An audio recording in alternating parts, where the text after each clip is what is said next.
Me forçaram a criar um sistema impossível e eu deixei uma bomba relógio no código. Essa história aconteceu quando eu era um desenvolvedor júnior em uma startup de jogos de escape room.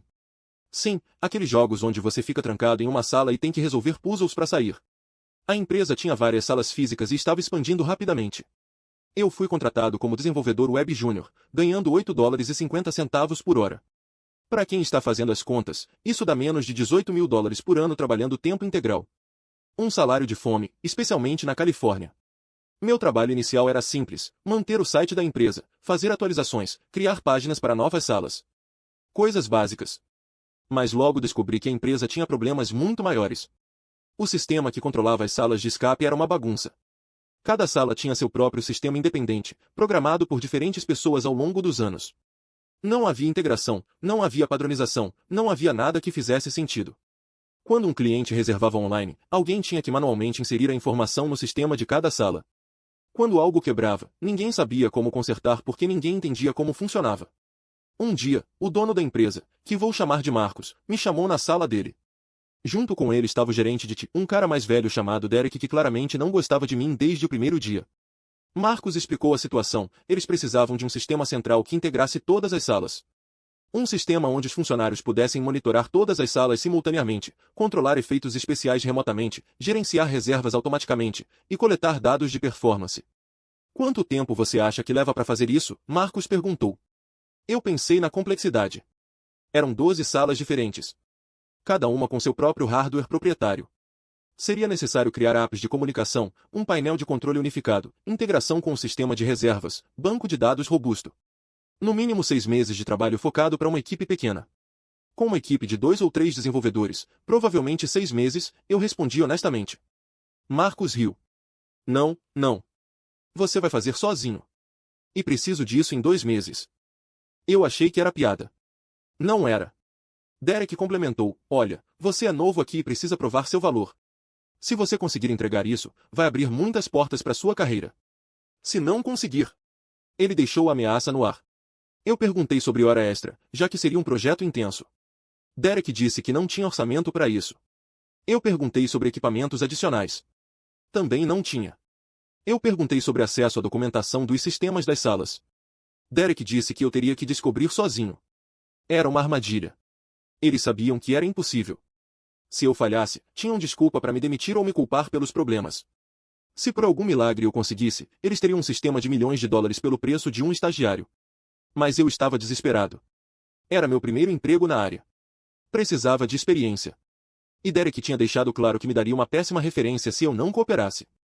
Então eu aceitei o desafio. Os 2 meses seguintes foram um inferno. Eu chegava às 7 da manhã e saía às 10 da noite.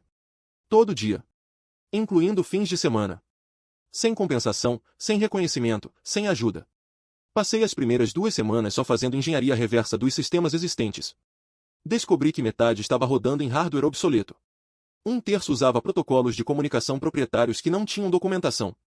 E alguns simplesmente não faziam sentido do ponto de vista técnico. Mas aos poucos, fui entendendo. E mais do que entendendo, fui encontrando soluções. Criei adaptadores que traduziam entre os diferentes protocolos. Desenvolvi um banco de dados centralizado que sincronizava com todos os sistemas. Programei um painel de controle que mostrava o status de todas as salas em tempo real e integrei com o sistema de reservas existente. Na semana 7, o sistema estava funcionando. Não apenas funcionando, mas funcionando melhor do que qualquer coisa que a empresa já tinha visto. Os funcionários podiam controlar todas as salas de um único computador. Os gerentes podiam ver estatísticas de performance em tempo real. O sistema de reservas era completamente automatizado. Era bonito. Marcos ficou impressionado. Derek ficou com ciúmes. E eu? Eu estava exausto. Física e mentalmente destruído. Quando apresentei o sistema final, perguntei sobre algum tipo de reconhecimento. Talvez um bônus pelo trabalho excepcional? Talvez uma promoção? Marcos pensou por um momento e ofereceu $200. $200 por 2 meses de trabalho de 15 horas por dia. Isso era menos do que eles gastariam em pizza para uma festa de escritório. Eu aceitei os $200 porque não tinha escolha. Mas naquele momento, algo mudou dentro de mim.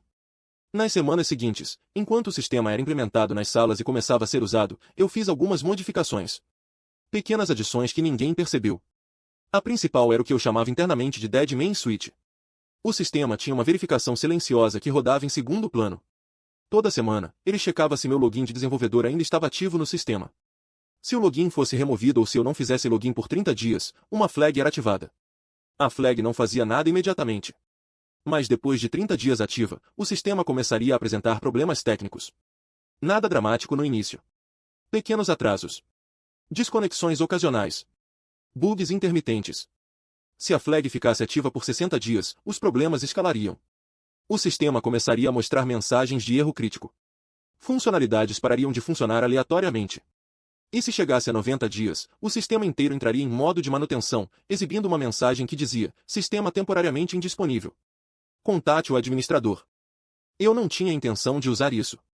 Era mais uma garantia. Um seguro caso eles tentassem me jogar fora depois de extrair todo o valor que podiam.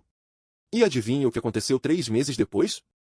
Derek convenceu Marcos de que agora que o sistema estava funcionando, eles não precisavam mais de um desenvolvedor em tempo integral.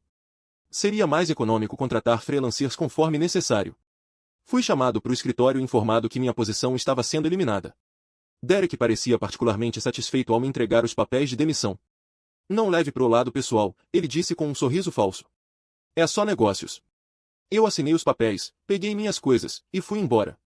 Não disse nada sobre o código especial. Não fiz ameaças. Simplesmente saí. 30 dias se passaram. A flag foi ativada. 60 dias. Os problemas começaram.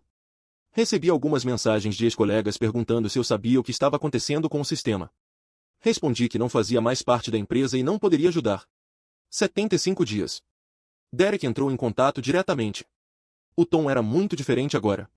Pedia educadamente se eu poderia dar uma olhada nos problemas que estavam surgindo. Ofereceu pagamento por hora.